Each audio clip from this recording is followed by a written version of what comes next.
অনুরূপভাবে গোটা কোরআনে কারিমের মধ্যে যা কিছু আছে তা সূরা ফাতিহার ভিতরে কেন্দ্রীভূত করা হয়েছে বলে এটার নাম হয়েছে উম্মুল কিতাব। এটার নাম হয়েছে সূরাতুর রাস। রাস শব্দের অর্থ হচ্ছে মগজ। মগজ হচ্ছে মাথার কেন্দ্রস্থল, আর গোটা কোরআনে কারিমের কেন্দ্রস্থল হচ্ছে সূরা ফাতিহা।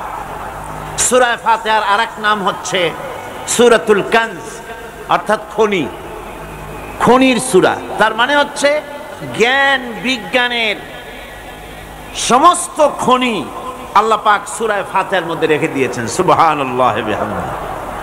এর আরেকটা নাম হচ্ছে সূরাতুল ওয়াফিয়া, অর্থাৎ পূর্ণত্ব, পূর্ণত্ব প্রাপ্ত। এই সূরাটি হচ্ছে একমাত্র সূরা যা খণ্ডিত করে পড়া যায় না। কোরআন শরীফের যে কোনো সূরাকে অংশবিশেষ তেলাওয়াত করে নামাজ পড়তে পারেন, অংশবিশেষ পড়তে পারেন, কিন্তু সূরা ফাতিহা হচ্ছে এমন একটি সূরা যে সূরা খণ্ডিত করে পড়া যায় না। পড়তে হলে সবটাই পড়তে হবে, এর জন্য এটার নাম হচ্ছে পূর্ণত্ব প্রাপ্ত। এটাকে বলা হয়েছে আসাসুল কোরআন, অর্থাৎ কোরআনের ভিত্তি। 30 পারা কোরআনের পূর্ণাঙ্গ ব্যবস্থা পেশ করা হয়েছে, তার ভিত্তি হচ্ছে সূরা ফাতিহা। এটার নাম হচ্ছে সূরাতুল হামদ, প্রশংসার সূরা। যেহেতু সূরা ফাতিহায় আল্লাহর প্রশংসা দিয়ে ভরা, এই জন্য এটার নাম হচ্ছে সূরাতুল ফাতিহা। এর আরেকটি নাম হচ্ছে সূরাতুশ শুকর, শুকর করা, কৃতজ্ঞতা প্রকাশ করার সূরা। এই সূরাটির মধ্যে মানুষ আল্লাহ পাকের অসীম অনুগ্রহের শুকরিয়া আদায় করে বলে প্রশংসার মাধ্যমে, এই জন্য এটার নাম হয়েছে সূরাতুশ শুকর। সূরাটির না আরেকটি নাম হচ্ছে সূরাতুদ দোয়া। এই সূরাটি একটি দোয়া, একটি প্রার্থনা, আল্লাহ পাকের কাছে প্রার্থনা করা হয়, সেজন্য এটার নাম হচ্ছে সূরাতুদ দোয়া। এর আরেকটি নাম হচ্ছে সূরাতুস সুয়াল, অর্থাৎ কামনা করার সূরা, আল্লাহর কাছে চাওয়ার সূরা। এই সূরায় অনেক কিছু আছে যা আল্লাহর কাছে চাওয়া হয়।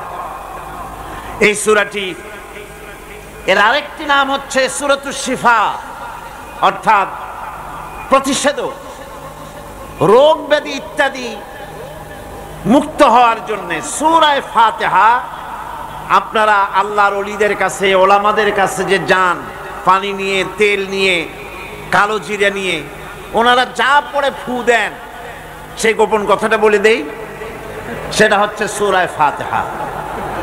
সূরা ফাতিহা কোন কিতাবে মুফাসসিরিন ইকরাম লিখেছেন, মুহাদ্দিসিনরা লিখেছেন যে দুরারোগ্য ব্যাধি, কোন ওষুধে ভালো হচ্ছে না, প্রতিদিন 40 বার করে সূরা ফাতিহা পড়ে পানিতে দম করে ফজরের পরে 41 দিন যদি এভাবে সেবন করে, সেই দম করা পানি দুরারোগ্য ব্যাধিও আল্লাহ পাক ভালো করে দিবেন। সুবহানাল্লাহ বিহামদিহি। এটা হচ্ছে সূরাতুশ শিফা। এটাকে বলা হয় সূরাতুস সালাত। নামাজ হবেই না সূরা ফাতিহা ছাড়া, নামাজ সূরা ফাতিহা ছাড়া হবে না। এই জন্য লা সালাতা লিমান লাম ইয়াকরা বিফাতিহাতিল কিতাব, হাদিস শরীফে এসেছে সূরা ফাতিহা ছাড়া নামাজ শুদ্ধ হবে না, নামাজ জায়েজ হবে না। সেই জন্য এটার নাম হচ্ছে সূরাতুস সালাত। কোরআনে কারীমের এই সূরাটি, এটাকে হযরত পীর সাহেব কেবলা একটি আয়াত তেলাওয়াত করে বলেছেন সাবউল মাসানি। এটা হচ্ছে নিত্য পাঠনীয় সপ্তবাক্য, যে 7টি বাক্যকে সব সময় পড়া লাগে। তার মানে হচ্ছে যে ব্যক্তি নামাজ পড়ে 5 ওয়াক্ত, 24 ঘন্টার ভিতরে সূরা ফাতিহা একেবারে কম করেও যদি হয়, তাহলে 40 বার এই সূরার 24 ঘন্টায় নামাজি ব্যক্তিকে পড়তে হয়। এই জন্য সবসময় পাঠনীয় এই সূরাটি। সূরাটি মোট অক্ষর সংখ্যা হচ্ছে 113, শব্দ সংখ্যা হচ্ছে 25টি। এটি হচ্ছে সূরা ফাতিহা। একটি রুকু, 7টি আয়াত। নাজিলের অবতীর্ণ হওয়ার স্থান হচ্ছে মক্কা আল মুকাররমা। রাসূল করিম সাল্লাল্লাহু আলাইহি ওয়াসাল্লামের মক্কি জিন্দেগিতে সূরাটি অবতীর্ণ হয়। এখন একটি প্রশ্ন, সূরা ফাতিহার উপরে আরেকটি আয়াত আছে, কি আছে? পড়েন সবাই, বিসমিল্লাহির রহমানির রহিম। স্বাভাবিকভাবে প্রশ্ন ওঠে যে বিসমিল্লাহির রহমানির রহিম সূরা ফাতিহার পূর্বে যে লাগানো হয়েছে এটা সূরা ফাতিহার আয়াত কিনা, সূরা ফাতিহার অংশ কিনা?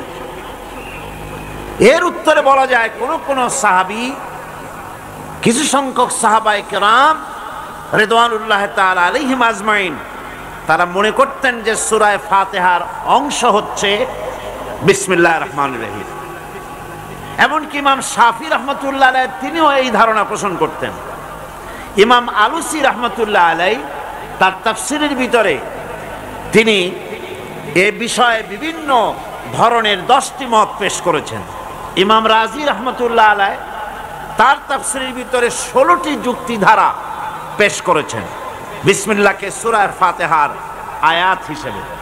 কিন্তু ইমাম আলুসি রহমতুল্লাহ আলাইহি তিনি বহু প্রমাণ দিয়ে, দলিল দিয়ে প্রমাণ করেছেন যে এটি সূরা ফাতিহার আয়াত নয়, এটি বিচ্ছিন্ন আরেকটি আয়াত যা কোরআনে কারীমের মধ্যে সূরা আন-নামলের ভিতরে আল্লাহ রাব্বুল আলামিন এটাকে উল্লেখ করেছেন। সুতরাং সূরা ফাতিহার অংশ এটি নয়।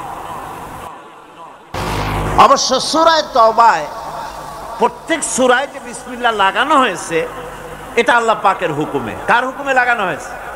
আল্লাহ পাকের হুকুম অনুযায়ী প্রতিটি সূরার প্রথমে বিসমিল্লাহির রহমানির রহিম লাগানো হয়েছে, ব্যতিক্রম শুধু সূরা তাওবা। একজন মানুষকে যদি কোরআনে কারীমকে খতম করতে হয় তো একেবারে পুরাপুরি 114 বার বিসমিল্লাহির রহমানির রহিম পড়তে হয়।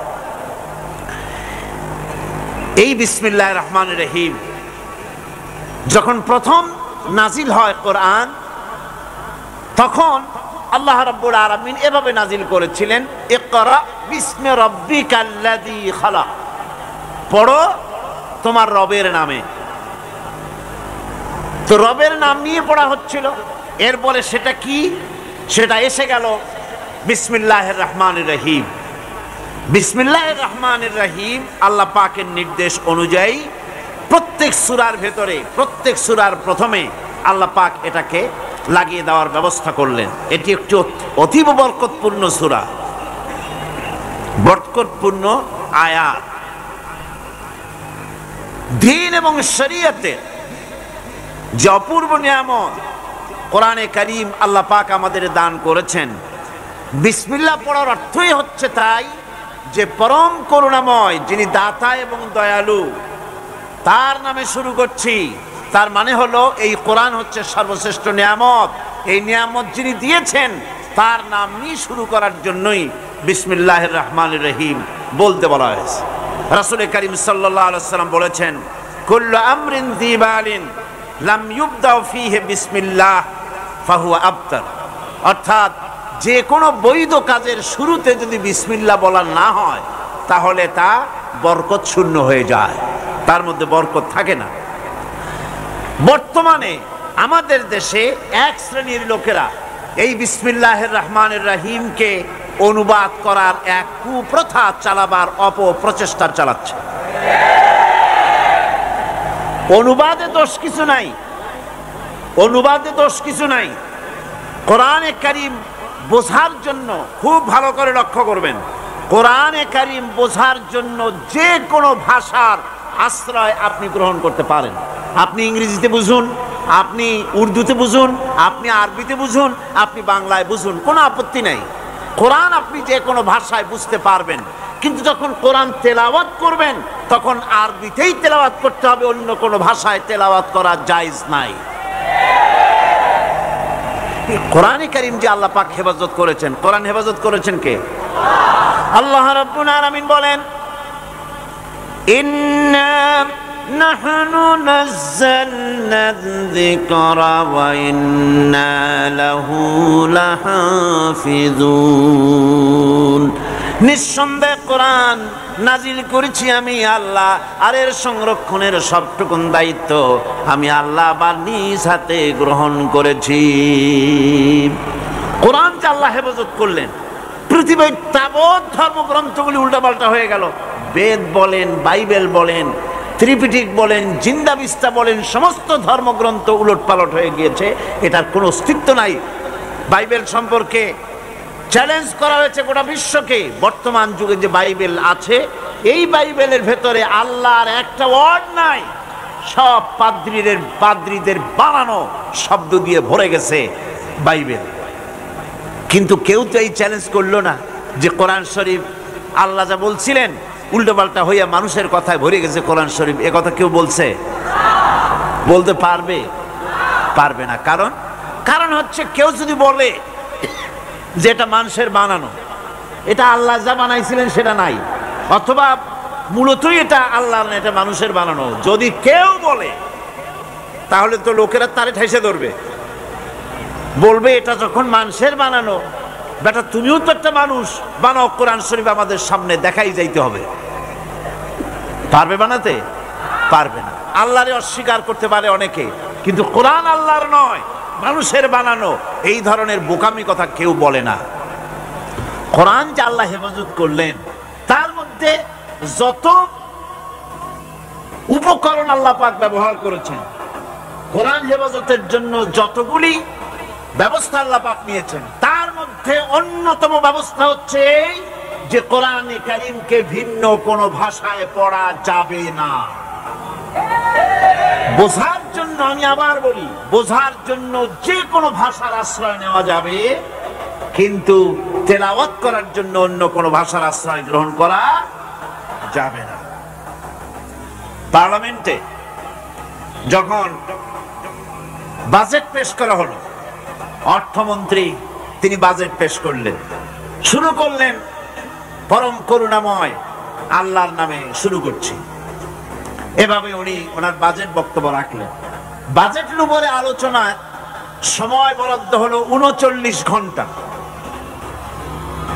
সেই ৩৯ ঘন্টায় দলের অংশীদারিত্বের রেশিওর উপরে ভিত্তি করে আমি পেলাম ২৫ মিনিট। এই ২৫ মিনিট বাজেটের আলোচনায় আমি বললাম, মাননীয় অর্থমন্ত্রী একজন মুসলমান মানুষ, উনি কেন পরম করুণাময় আল্লাহর নামে শুরু করছি বললেন, উনি বিসমিল্লাহির রহমানির রহিম বলতে পারলেন না কেন? প্রশ্ন করলাম। আমি আলোচনা অগ্রগামী হলাম, আমি বলতে থাকলাম। আমি বললাম, অনুবাদ যদি করতে হয় তাহলে তো অনেক কিছুর অনুবাদই করা প্রয়োজন। দলের নাম পাল্টান, আপনারা যারা ক্ষমতায় আছেন, ইংরেজি এবং আরবি মিলানো নামগুলি সব পাল্টান, অনুবাদ করে বলেন।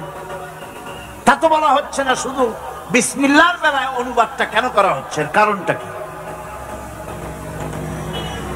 কোরআনে কারীমের ১১৩টি সূরা, ১১৪টি সূরার ১১৩টিতেই বিসমিল্লাহ আল্লাহ পাক শিরোনাম দিয়েছেন, আর ১১৪ আল্লাহ পুরো করেছেন সূরা নামলের ভেতরে আরেকবার বিসমিল্লাহির রহমানির রহিম বলে।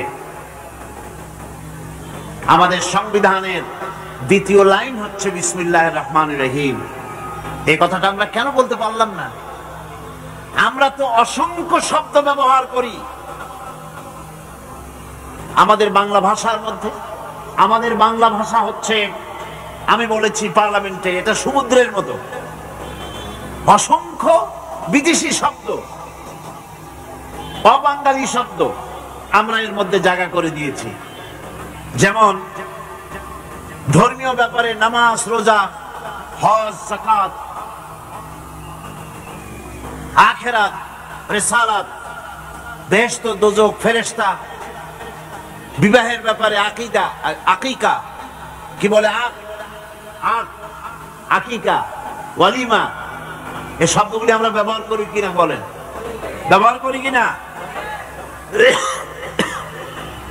বিচার বিভাগে আমরা ব্যবহার করি আদালত, মুনসিফ, ওয়াকিল, মুখতার, মুসেলকা, নালিশ, জামিন, ফৌজদারি, তারপরে ফরিয়াদি, এ ধরনের অসংখ্য শব্দ, কিস্তি, দস্তখত, ইজারাদারি, অসংখ্য শব্দ আমরা ব্যবহার করি। খাদ্য বিভাগে ব্যবহার করি পোলাও, কোরমা, বিরিয়ানি, জর্দা, ফিরনি, কাবাব, পোলাওদানি, সুরমাদানি, আতরদানি, অসংখ্য শব্দ ব্যবহার করি। এরপর আমি স্পিকারকে লক্ষ্য করে বললাম, মাননীয় স্পিকার, আপনি বসে আছেন চেয়ারে, আমি বসে আছি চেয়ারে, বসছিলাম, এখন তো দাঁড়ায় কথা বলছি। আমরা তো কেউ বলি না যে আমরা কাষ্ঠ আসনে বসে আছি, আমরা তো চেয়ারে বসছি। চেয়ারটা তো ইংরেজি শব্দ। ইংরেজির চেয়ারে বসে ইংরেজি টেবিলের উপরে উর্দু কাগজ রেখে আরবি কলম দিয়ে লিখি।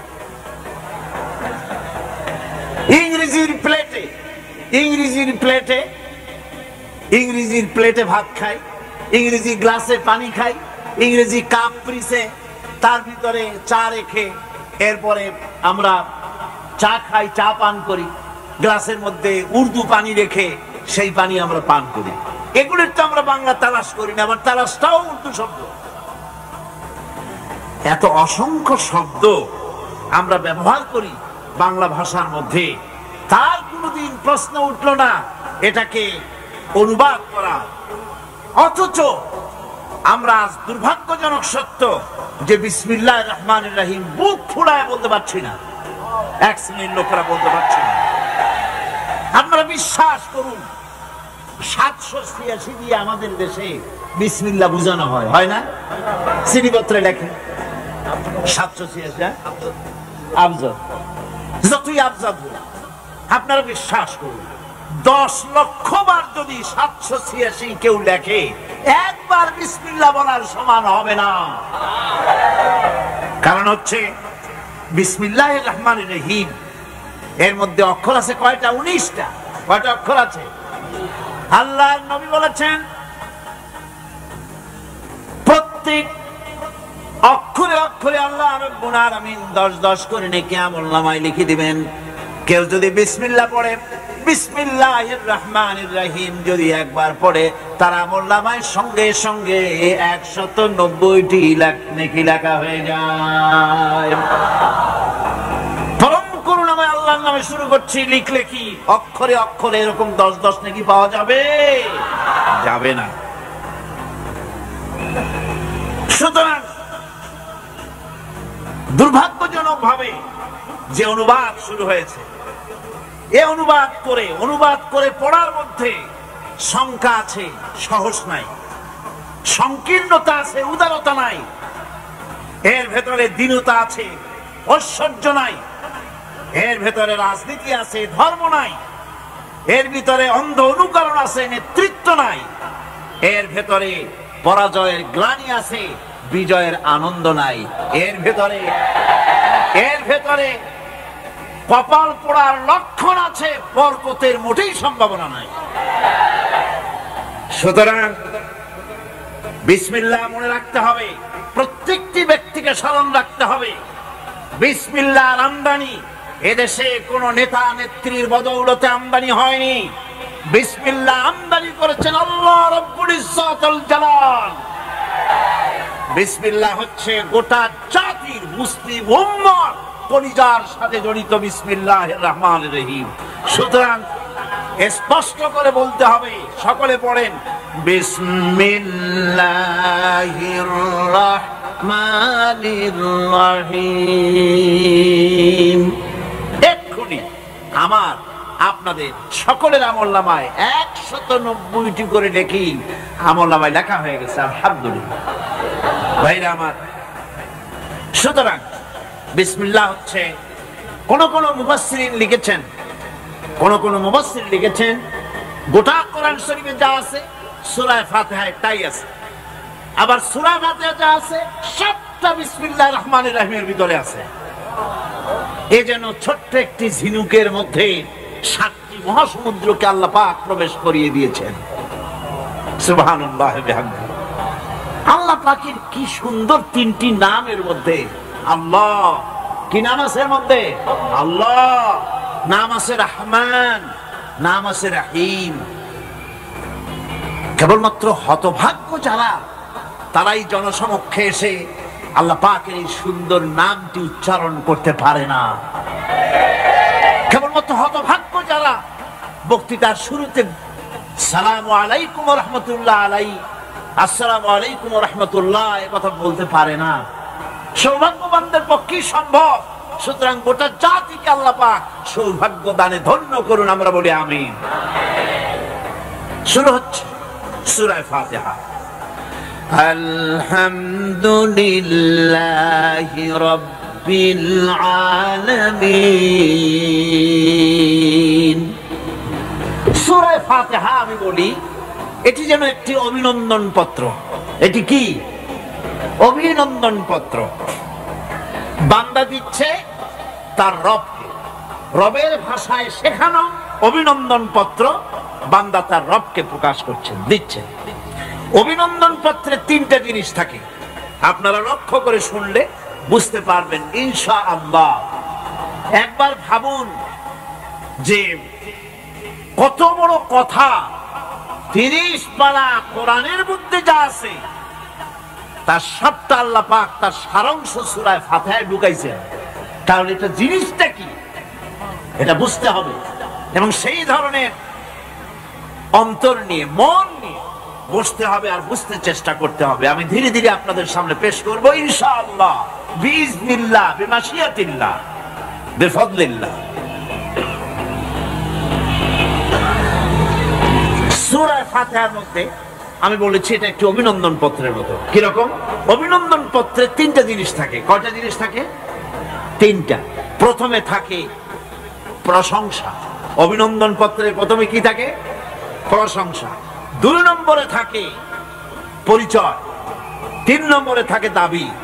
3 নম্বরে থাকে দাবি।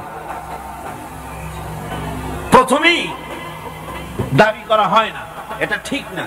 প্রথমেই প্রশংসা। সমস্ত অভিনন্দন পত্র আপনারা দেখবেন, মন্ত্রী আসুক, প্রেসিডেন্ট আসুক, অভিনন্দন পত্র পেশ করা হয়, সুন্দর ভাষায় লেখে, হে সংগ্রামী জননায়ক, গরিবের বন্ধু, জাতির কিছু একটা, এইভাবে করে বহুত প্রশংসা করে তারপরে তার নাম খুঁজে পাওয়াই মুশকিল প্রশংসার ঠেলা। আপনার আগমনী বার্তায় আমাদের এই চট্টগ্রামের আকাশ বাতাস মুখরিত, আবাল বৃদ্ধ বনিতা আনন্দে উদ্বেলিত, কে কি করবে নিজে করতে পারছেন, এরকম প্রশংসা। এই প্রশংসা দিয়ে তারপরে বলে আমরা চট্টগ্রাম কলেজের কর্তৃপক্ষ, আমাদের বেড়া নাই, টিন নাই, চাল নাই, ইট নাই, সিমেন্ট নাই, আমাদের এগুলি দাবি। তাহলে প্রথমে গেল প্রশংসা, 2 নম্বরে পরিচয়, 3 নম্বরে দাবি। মূলত এই ভদ্রতা প্রথমে কেউ বলে না, মন্ত্রী সাহেব চিটাগংয়ে আসছেন তো, আমাদের দাবি না মিটাইয়া ঠ্যাং আস্ত নিয়ে ঢাকা ফিরতে পারবেন না, এরকম বলে নাকি? এরকম বললে কিছুই পাওয়া যাবে না। মূলত এই যে ভদ্রতা, এই শালীনতা, এই শিষ্টাচার শিক্ষা দিয়েছে আল কোরআন। সুবহানাল্লাহ। বান্দাকে কিছু চাইতে হবে, আর চাওয়াটা শিখিয়েছেন কে? আল্লাহ। কে শিখিয়েছেন? বান্দাকে একটা বড় জিনিস চাইতে হবে। সেই বড় জিনিসটা কি আজকে বলবো না, ধীরে ধীরে বলবো ইনশাআল্লাহ। একটা বড় জিনিস চাইতে হবে আল্লাহর কাছে। সেই চাওয়াটা কি সেটাও আল্লাহ শিখিয়েছেন। যেহেতু আমরা তো জানি না, বুঝি না, আল্লাহ আমাদের কত মেহেরবান, তার কত দয়া, আমাদের শিখিয়ে দিচ্ছেন কেমনে প্রশংসা করতে হবে, কেমনে পরিচয় দিতে হবে, আর কেমনে দাবি করতে হবে। 3টি জিনিস সূরা ফাতিহার মধ্যে আল্লাহ পাক ঢুকিয়ে দিয়েছেন। সুবহানাল্লাহ। সুতরাং বলা হচ্ছে, আল্লাহ পাক বলছেন আলহামদুলিল্লাহি রাব্বিল আলামিন। সমস্ত প্রশংসা, যাবতীয় প্রশংসা সবকিছু আল্লাহ পাকের জন্য, যিনি রব্বুল আলামিন, যিনি বহু জগতের, অসংখ্য জগতের যিনি পাল্লেওয়ালা রব, তার জন্যই সমস্ত প্রশংসা। এখন হামদ হচ্ছে প্রশংসা, এর অর্থ হচ্ছে সুন্দরের প্রশংসা। অসুন্দরের কিন্তু কোনো হামদ হয় না, অসুন্দরের হামদ হয় না। হামদ হয় কার? সুন্দরের। সুন্দরের হামদ হয়, প্রশংসা হয়। এই জন্য প্রশংসা করতে হবে আল্লাহ পাক। কোন ফাসিকের প্রশংসা যদি করা হয় আল্লাহ পাক নারাজ হয়ে যান, আল্লাহ পাকের আরশ গোসায় থরথর করে কাঁপতে থাকে।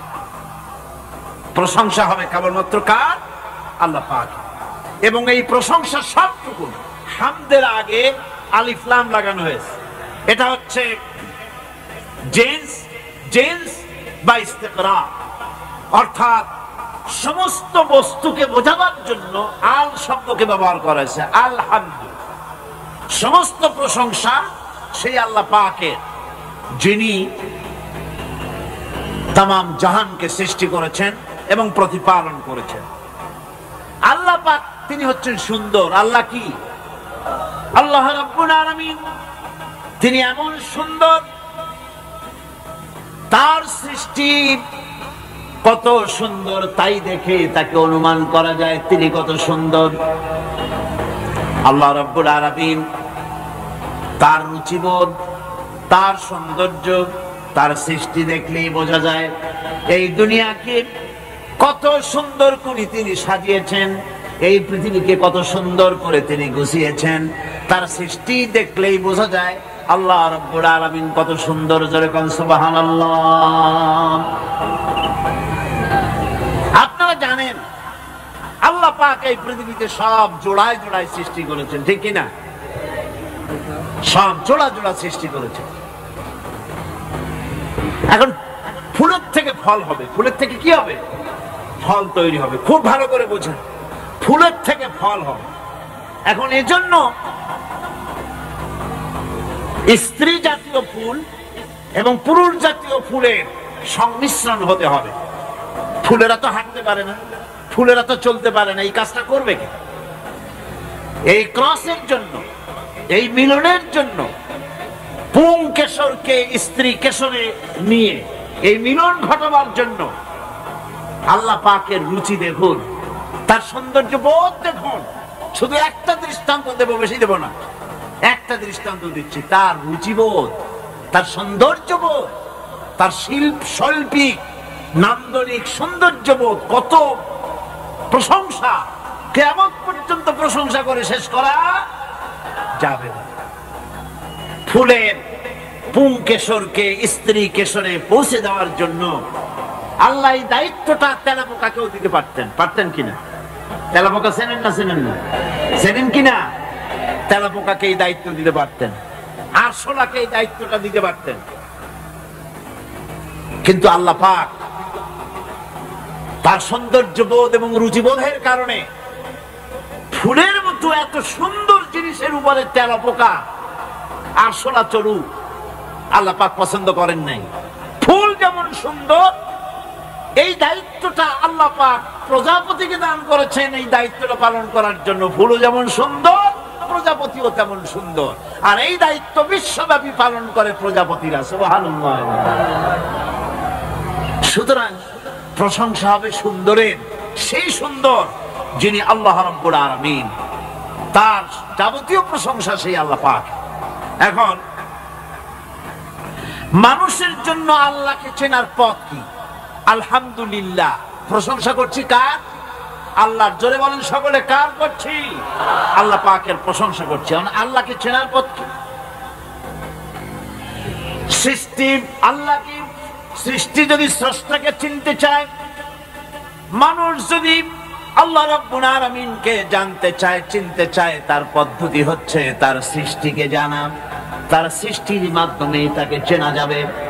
আল্লাহ পাক বলেন, الذين يذكرون الله قياما وقعودا وعلى جنوبهم ويتفكرون في خلق السماوات والأرض ربنا ما خلقت هذا باطلا سبحانك فقنا عذاب النار الذين يذكرون الله قياما وقعودا وعلى جنوبهم যারা দাঁড়িয়ে বসে শুয়ে এক কথায় সর্বাবস্থায় যারা আল্লাহ পাককে স্মরণ করে, তার আকাশ এবং জমিন সৃষ্টির ব্যাপারে চিন্তা ভাবনা করে, রাত এবং দিনের পরিবর্তনের চিন্তা করে, তার সৃষ্টি নৈপুণ্যতা নিয়ে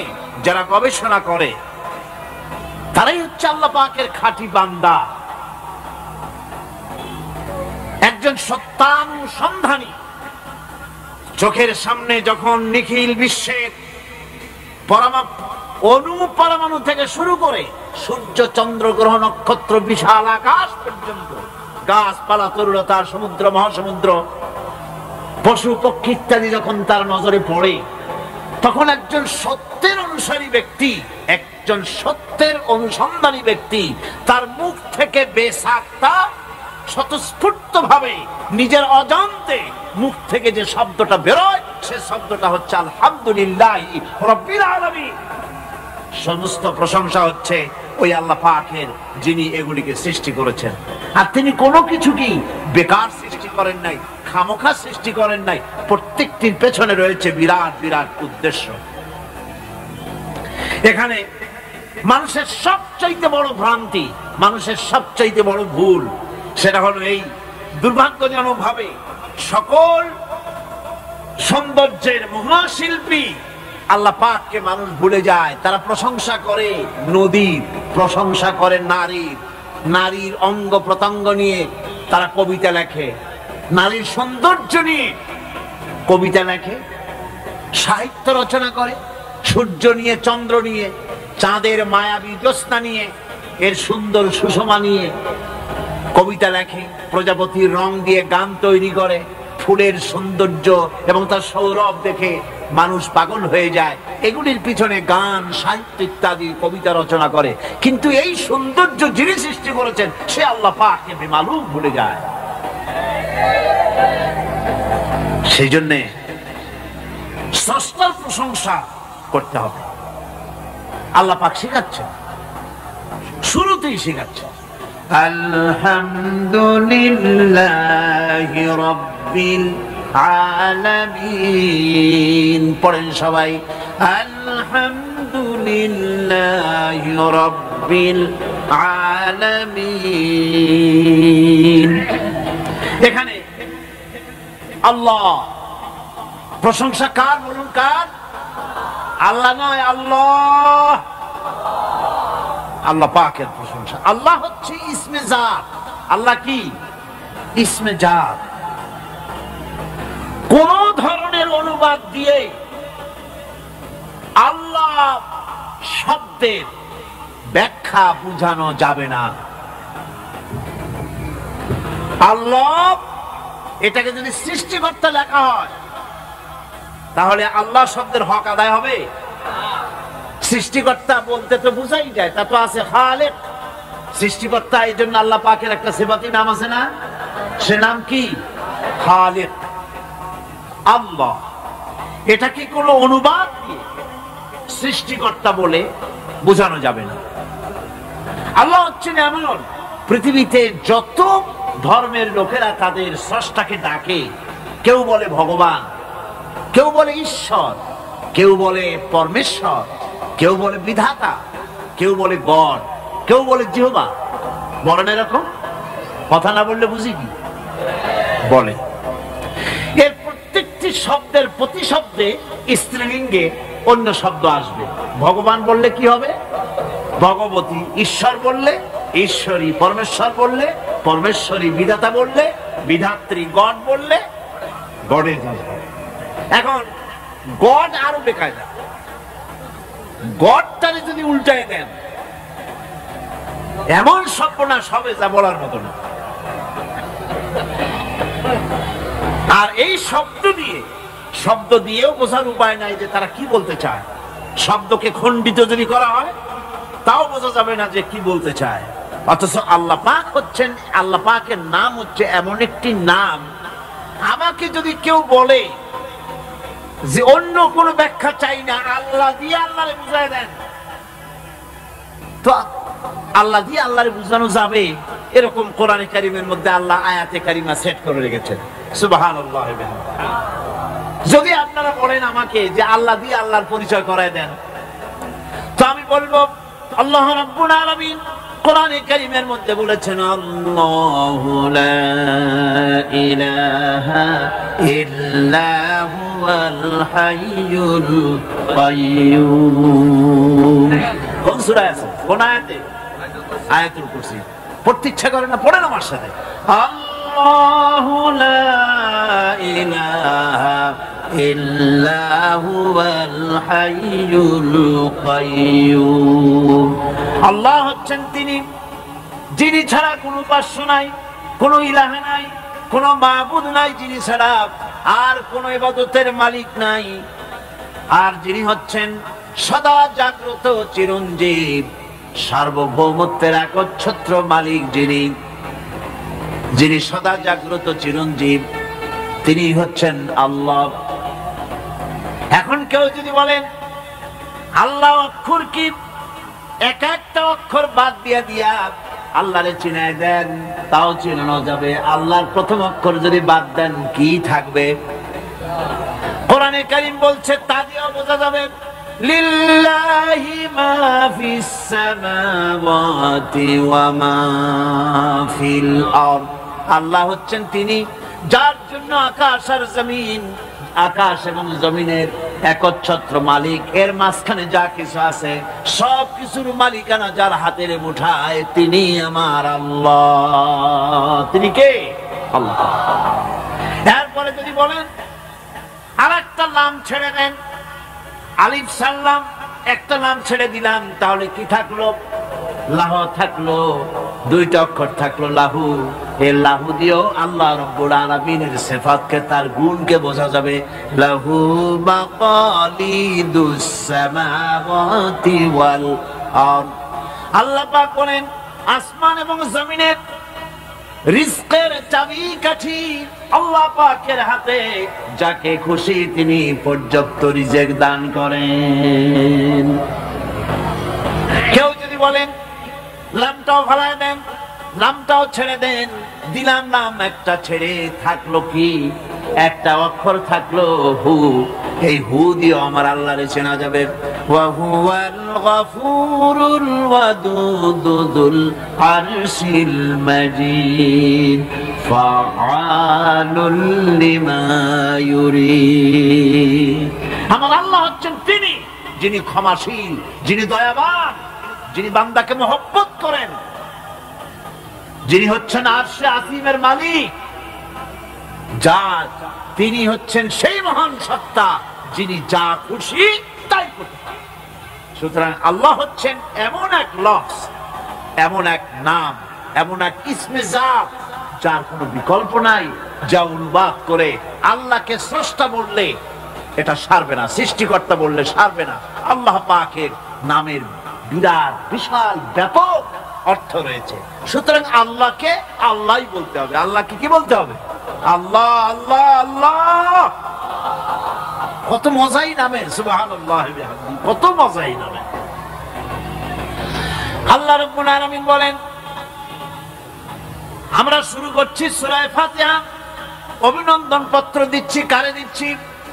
আল্লাহ পাককে দিচ্ছি। শেখানো ভাষা দিয়ে রব্বুল আলামিন বলেন প্রশংসা করো, আলহামদুলিল্লাহি রাব্বিল আলামিন।